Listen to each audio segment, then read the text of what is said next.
Hello friends, welcome to my YouTube channel. आज हम लोग पढ़ेंगे फॉरगेटिंग। मेमोरी हमने पहले वाले वीडियोस में पढ़ लिए हैं, फॉरगेटिंग हम अभी देखेंगे। फॉरगेटिंग क्या होता है? Forgetting means failure to recall. Forgetting का मतलब होता है फेलियर टू रिकॉल, मीन्स हम रिकॉल नहीं कर पा रहे हैं, याद नहीं कर पा रहे हैं, तो वही होता है फॉरगेटिंग, मीन्स भूल जाना।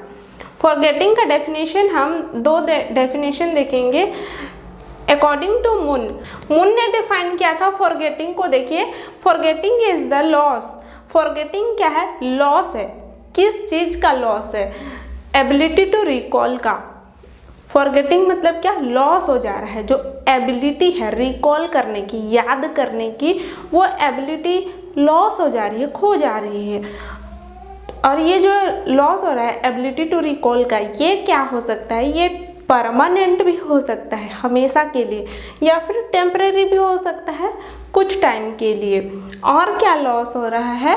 Recognise something learn earlier, means recognise नहीं कर पाते हैं, पहचान नहीं पाते हैं कुछ चीज़ों को जिसको कि पहले लर्न कर चुके हैं, उन चीज़ों को भी हम पहचान नहीं पा रहे हैं, वही होता है फॉरगेटिंग। तो इसका डेफिनेशन है forgetting is the loss permanent और temporary of the ability to recall और रिकॉग्नाइज समथिंग लर्न अर्लियर। अब हम एक और डेफिनेशन देख लेते हैं अकॉर्डिंग टू एरिस्टोटल। जो एरिस्टोटल हैं, इन्होंने फॉरगेटिंग को डिफाइन किया था। Forgetting is the fading of original experience with passage of time. Forgetting क्या है? फेडिंग है, फेड हो जाना। फेड होना मीन्स फीका पड़ जाना, फीका पड़ जाता है, मीन्स धुंधला पड़ जाता है। क्या चीज़? जो ओरिजिनल एक्सपीरियंस है वो धुंधला पड़ जाता है। With the passage of time, जैसे जैसे टाइम पास होते जा रहा है वैसे वैसे जो ओरिजिनल एक्सपीरियंस है वो फेड होते जाता है, धुंधला हो जाता है, फीका पड़ जाता है। और ये क्यों एराइज होता है? फॉरगेटिंग एराइज होता है ड्यू टू डिसयूज। जब हम किसी चीज़ को यूज ही नहीं कर रहे हैं तो उसकी वजह से हम उसको फॉरगेट करते हैं, मीन्स भूल जाते हैं। वही कहा गया है इस डेफिनेशन में, forgetting is the fading of original experience with passage of time. It arises due to disuse. अब हम देखेंगे टाइप्स ऑफ फॉरगेटिंग। फॉरगेटिंग के कितने टाइप्स है देख लीजिए। फर्स्ट है नेचुरल फॉरगेटिंग और सेकंड है एबनॉर्मल फॉरगेटिंग या फिर मॉर्बिड फॉरगेटिंग। नेचुरल फॉरगेटिंग जो है ये टाइम के साथ साथ अगर होता है, अगर हम कोई चीज़ लर्न किए हैं लेकिन हम उसको यूज़ नहीं कर रहे हैं तो जैसे जैसे टाइम बीतते जाएगा वैसे वैसे नेचुरली ही हम उस चीज़ को भूलते जाते हैं, तो ये हो जाता है नेचुरल फॉरगेटिंग। सेकंड है एबनॉर्मल फॉरगेटिंग या फिर मॉर्बिड फॉरगेटिंग। ये एबनॉर्मली हो रहा है। क्यों? क्योंकि इसमें जो इंडिविजुअल है वो जानबूझकर इंटेंशनली अपना जो पास्ट में कुछ एक्सपीरियंस है उसको भूलने की कोशिश करता है और वो उस एक्सपीरियंस को रिप्रेस करते जाता है, सप्रेस करते जाता है ताकि वो चीज़ उसको याद ना आए। जैसे कोई इंडिविजुअल है, उसका कोई पास्ट में कोई ऐसा पेनफुल एक्सपीरियंस है तो वो उस चीज़ को याद नहीं करना चाहता, तो वो क्या करेगा? उसको सप्रेस करते जाएगा अपने माइंड में और धीरे धीरे उसको भूल जाएगा। तो इस तरह का जो फॉरगेटिंग है वो कहलाता है एबनॉर्मल फॉरगेटिंग या रिप्रेशन या मॉर्बिड फॉरगेटिंग। इसमें रिप्रेशन के थ्रू फॉरगेट किया जा रहा है। अब देखिए कुछ अदर व्यूज हैं, उसके अकॉर्डिंग फॉरगेटिंग के टाइप्स देखिए। जनरल फॉरगेटफुलनेस और स्पेसिफिक फॉरगेटफुलनेस। जनरल फॉरगेटफुलनेस में एक जो इंडिविजुअल है उसका टोटल लॉस ऑफ मेमोरी हो जाता है। एक इंडिविजुअल अपना जितना भी पास्ट एक्सपीरियंस है उसको टोटल ही भूल जाता है, रिकॉल नहीं कर पाता है, वो होता है जनरल फॉरगेटफुलनेस। सेकेंड है स्पेसिफिक फॉरगेटफुलनेस।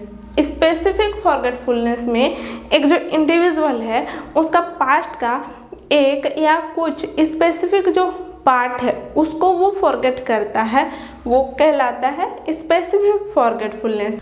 अब अकॉर्डिंग टू अनदर क्लासिफिकेशन, कुछ अनदर क्लासिफिकेशन के अकॉर्डिंग फॉरगेटिंग के टू टाइप्स हैं। फिजिकल फॉरगेटफुलनेस है और साइकोलॉजिकल फॉरगेटफुलनेस। देखिए जो फिजिकल फॉरगेटफुलनेस है इसमें बॉडी से रिलेटेड, फिजिकल से रिलेटेड कुछ कॉजेस होंगे जिसकी वजह से फॉरगेटिंग होगा। एग्जाम्पल के लिए एज के साथ साथ या ब्रेन में कोई इंजरी हो गया है, जैसे कोई एक्सीडेंट हो गया है या ट्यूमर हो गया है ब्रेन में, ये सब जो कॉजेस हैं उसकी वजह से जो फॉरगेटफुलनेस होगा वो होगा फिजिकल फॉरगेटफुलनेस। सेकेंड है साइकोलॉजिकल फॉरगेटफुलनेस। साइकोलॉजिकल फॉरगेटफुलनेस में फॉरगेट करने के जो कॉजेस हैं ये साइकोलॉजिकल, मेमोरी, माइंड से रिलेटेड होंगे। एग्जाम्पल के लिए अगर किसी को एंजाइटी है, स्ट्रेस है या लैक ऑफ मोटिवेशन है, लैक ऑफ इंटरेस्ट है, एपैथी है, ये सब जो साइकोलॉजिकल कॉजेस हैं जिनकी वजह से फॉरगेटिंग होगा वो कहलाएगा साइकोलॉजिकल फॉरगेटफुलनेस। तो ये थे टाइप्स ऑफ फॉरगेटिंग। अब हम देखेंगे कॉजेस ऑफ फॉरगेटिंग। फॉरगेट करने के क्या क्या कॉज हैं, किन किन कारणों से फॉरगेटिंग होता है, क्यों भूल जाते हैं। फॉरगेटिंग के ये जो 6 पॉइंट आप देख रहे हैं ये कॉजेस ऑफ फॉरगेटिंग है। ये 6 पॉइंट आप अच्छे से याद रख पाएँ इसके लिए मैंने एक ट्रिक बनाया है। 6 पॉइंट को याद रखने के लिए जो ट्रिक बनाया है वो है आई प्रिल। ये जो आई प्रिल है इसको आप ऐसे याद रखिएगा। क्या होता है स्कूल में ज़्यादातर बच्चों का जो एग्ज़ाम है वो मार्च तक कंप्लीट हो जाता है। फिर मार्च के बाद जब फाइनल एग्ज़ाम कंप्लीट हो जाता है तो क्या करते हैं बच्चे, अप्रैल से भूलने लग जाते हैं कि क्या पढ़ाया गया था उनको। तो आप कॉजेस ऑफ फॉरगेटिंग में अप्रैल से आप याद रखेंगे आई प्रिल। यहाँ पर डबल आई है और प्रिल है। आई प्रिल जो है इससे आप ये 6 पॉइंट को कैसे याद रखेंगे अब देख लेते हैं। फर्स्ट है आई से आप याद रखेंगे इनएडिक्वेट impression at the time of learning. और जो सेकंड है आई, इस आई से आप याद रखेंगे इंटरफेरेंस ऑफ एसोसिएशन। और थर्ड पॉइंट है पी से है poor health and defective mental state. और है आर से आप याद रखेंगे राइज ऑफ इमोशन। आई से आप याद रखेंगे इनएडिक्वेट रिपीटेशन और प्रैक्टिस ऑफ लर्निंग मटेरियल। और एल से आप याद रखेंगे लैप्स ऑफ टाइम। अब हम एक एक करके डिटेल्स देख लेते हैं कॉजेस ऑफ फॉरगेटिंग का।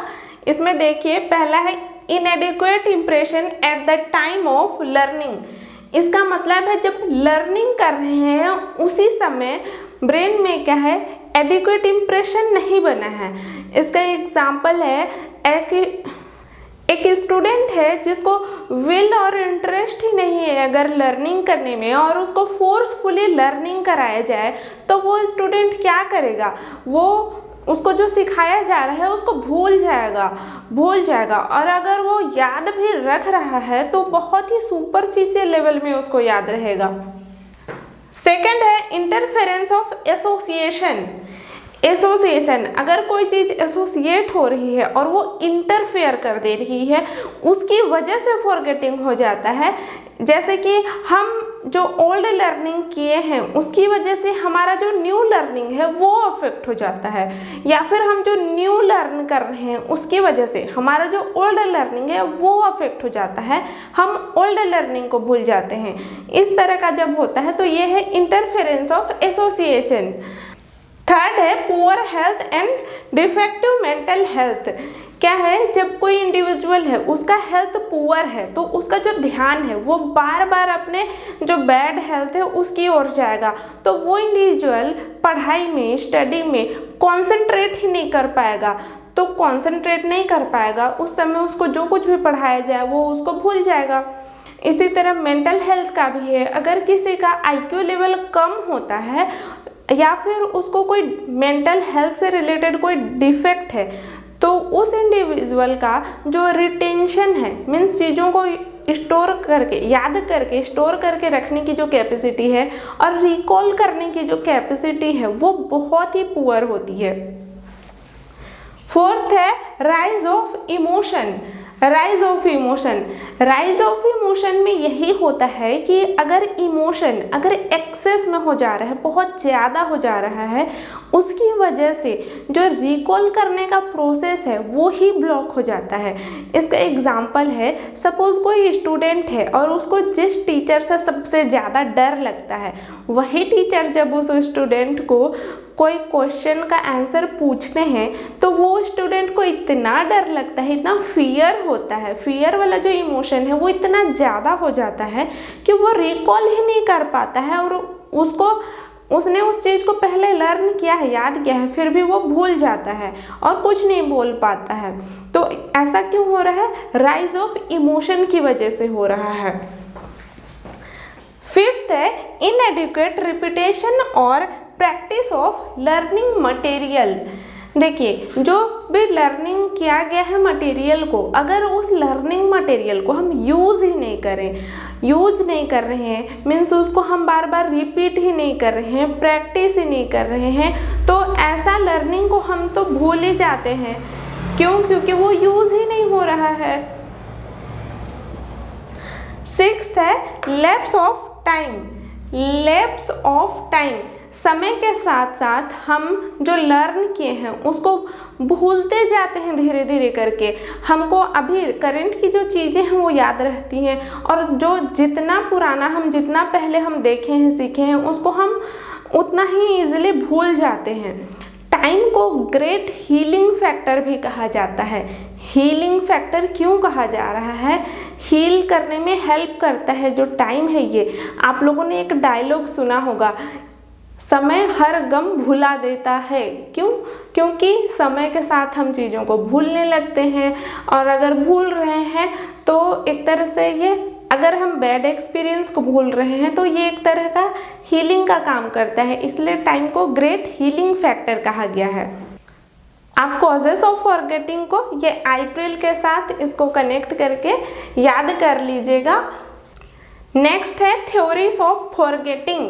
थ्योरीज ऑफ फॉरगेटिंग जो है इसमें हमको ये 5 पॉइंट्स याद करने हैं। ये 5 पॉइंट्स हम देखेंगे।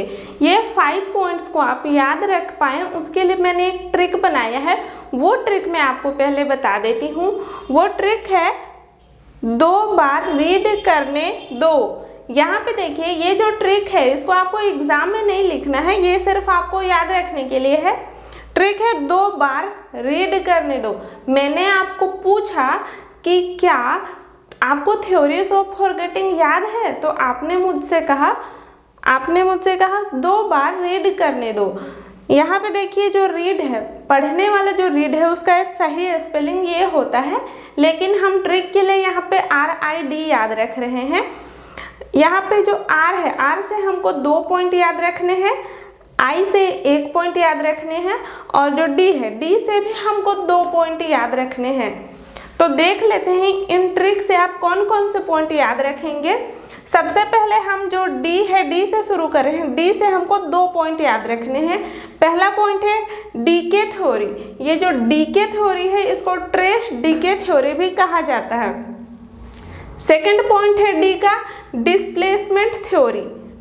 Displacement theory. अब है I से हमको याद रखना है इंटरफेरेंस थ्योरी। Interference theory. और R से हमको अगेन 2 पॉइंट हमको याद रखना है। R से पहला है रिट्राइवल फेलियर थ्योरी और दूसरा है रिप्रेशन थ्योरी। पहला है रिट्राइवल फेलियर थ्योरी और दूसरा है रिप्रेशन थ्योरी। अब हम एक एक करके डिटेल्स देखेंगे। फर्स्ट थ्योरी हम देखेंगे डीके थ्योरी या फिर ट्रेस डीके थ्योरी। इसका एक और नाम है डिसयूज थ्योरी। ये जो थ्योरी है ट्रेस डीके थ्योरी के नाम से भी आ सकता है या फिर डीके थ्योरी भी आ सकता है। आप लोग ये जो तीनों नाम है वो नाम आप याद कर लीजिएगा। ट्रेस डीके थ्योरी देखने से पहले आप इमेजिन करिए कि आपके घर में एक एप्पल लाके रखा हुआ है और उस एप्पल को आप यूज़ नहीं कर रहे हैं, खा ही नहीं रहे हैं, तो धीरे धीरे समय के साथ क्या होता है, वो जो एप्पल है वो सड़ जाता है, खराब हो जाता है। जो डीके है, डीके का मीनिंग होता है सड़ जाना, खराब हो जाना। तो यहाँ पे जो ट्रेस डीके थ्योरी है इसमें ये कहा गया था कि हमारा जो ब्रेन है उसमें कुछ न्यूरल ट्रेसेस होते हैं। हम जो कुछ भी सीख रहे हैं, लर्न कर रहे हैं, वो एक न्यूरल ट्रेस, हमारा जो न्यूरॉन्स है उसमें एक ट्रेस, एक निशान के फॉर्म में स्टोर होके रहता है हमारे ब्रेन में। लेकिन हम उस पर्टिकुलर एक्सपीरियंस को, मेमोरी को अगर हम यूज ही नहीं कर रहे हैं तो धीरे धीरे समय के साथ क्या होता है, वो जो न्यूरल ट्रेस है या मेमोरी ट्रेस है वो फेड होते जाता है, फीका पड़ते जाता है, धुंधला होते जाता है और धीरे धीरे करके वो फेड अवे हो जाता है, वो कम्प्लीटली डिके हो जाता है, सड़ ही जाता है। ये जो न्यूरल ट्रेसेस का फेड होने का प्रोसेस है, ये नॉर्मल मेटाबॉलिक फंक्शन है हमारे ब्रेन का।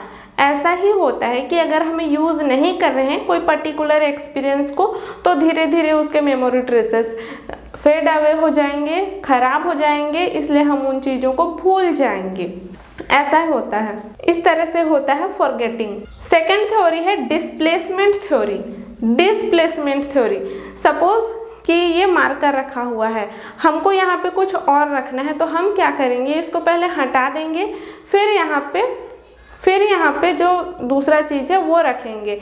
तो डिस्प्लेसमेंट थ्योरी में ये होता है कि हमारा जो शॉर्ट टर्म मेमोरी है, शॉर्ट टर्म मेमोरी में एक लिमिटेड कैपेसिटी है, वो जो लिमिटेड कैपेसिटी है उतना ही अमाउंट हमारे शॉर्ट टर्म मेमोरी में स्टोर होके रह सकता है।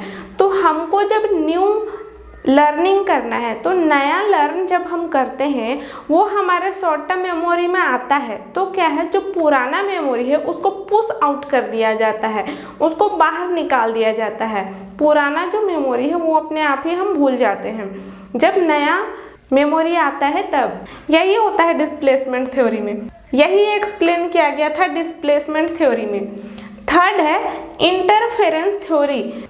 इंटरफेरेंस थ्योरी हमने कॉजेस ऑफ फॉरगेटिंग में भी क्या देखा था कि जो ओल्ड लर्निंग है उसकी वजह से न्यू लर्निंग अफेक्ट हो रहा है और न्यू लर्निंग की वजह से ओल्ड लर्निंग अफेक्ट हो रहा है।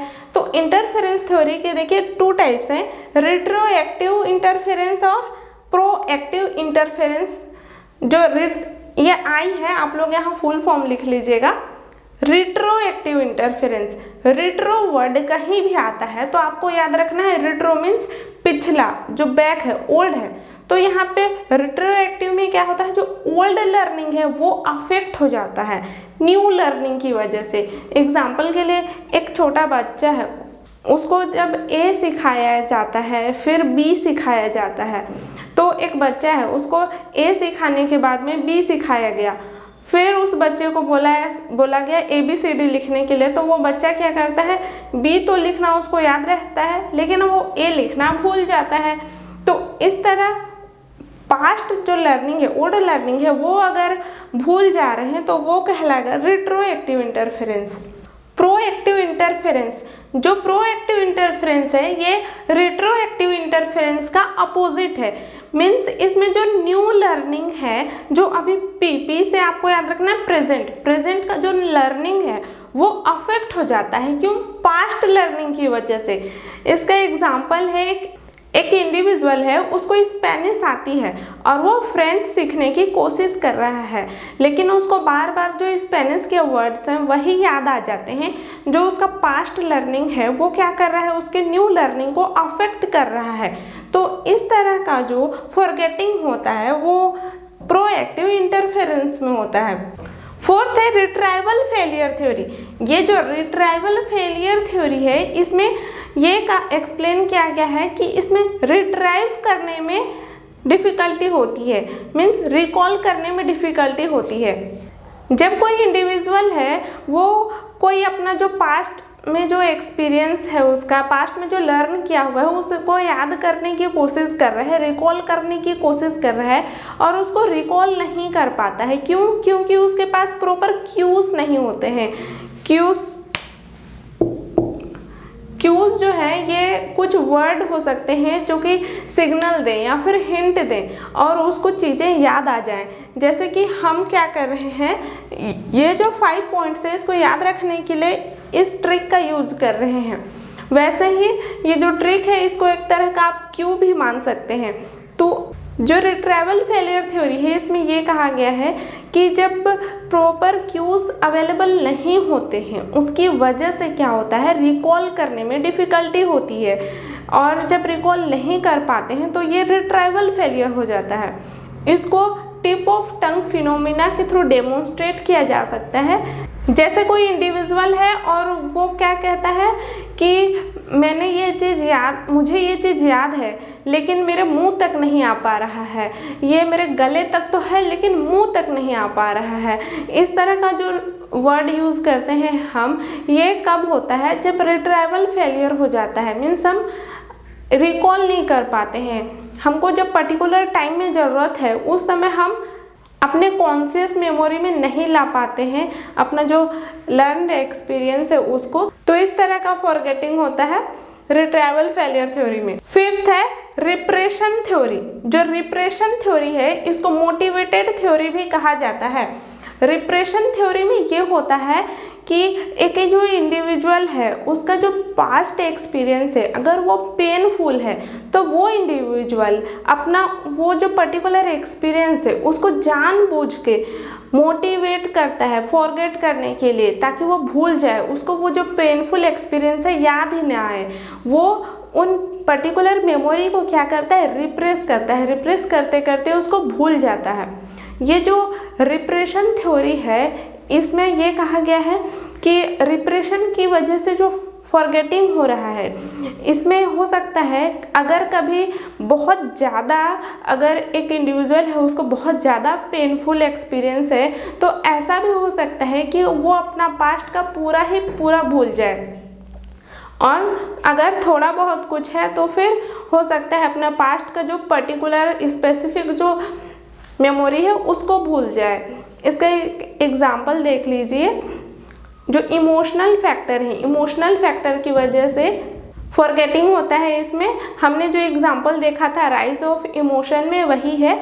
सपोज़ कि एक स्टूडेंट है और उसको एक टीचर है उनसे बहुत ज़्यादा डर लगता है, और उस स्टूडेंट को वही टीचर जब किसी क्वेश्चन का आंसर पूछते हैं तो वो स्टूडेंट को क्या होता है, बहुत ज़्यादा फियर होता है। ये जो फियर है, इमोशन है एक तरह का, अगर बहुत ज़्यादा है तो क्या होता है, उस स्टूडेंट का जो रिकॉल करने का प्रोसेस है वो ब्लॉक हो जाता है, जिसकी वजह से वो फॉरगेट कर जाता है, उस पर्टिकुलर टाइम पे याद नहीं कर पाता है। इस तरह का फॉरगेटिंग होता है इस रिप्रेशन थ्योरी में। हमने फॉरगेटिंग देख लिया है। आई होप आप लोगों को क्लास समझ में आई होगी। मेरे चैनल को लाइक शेयर और सब्सक्राइब जरूर करें। Thank you.